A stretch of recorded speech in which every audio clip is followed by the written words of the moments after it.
আলোচনার দরকার আছে আর? এই হলো মূল কথা। এখন কিভাবে করব এটা আমি একটা পদ্ধতি বলে দিই, এটা বলে শেষ করছি। কিভাবে করব?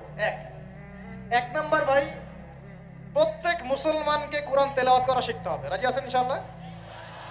আমার আলোচনা শুনছেন এমন একজন ব্যক্তি বাকি থাকবেন না বাংলাদেশের মাটিতে ইনশাআল্লাহ যিনি কোরআন তেলাওয়াত করতে পারেন। একজন ব্যক্তিও বাকি থাকবেন না যিনি কোরআন তেলাওয়াত করতে জানেন না। আল্লাহ পাক আমাদের সমস্ত দিনই ভাই বোনদেরকে, আমাদের রাজনীতিবিদ, আমাদের প্রশাসনের কর্মকর্তা, আমাদের সমাজের নেতা, অর্থনৈতিক নেতা, আমাদের যুবক যুবতী, কিশোর কিশোরী, তরুণ তরুণী, সবাইকে আল্লাহ পাক কোরআন তেলাওয়াত করার তৌফিক দান করুন। সবাই আমাদের ভাই না? এই পুরো দেশ আমাদের না? জাতি আমাদের না? আমরা কি কেউ কারো শত্রু?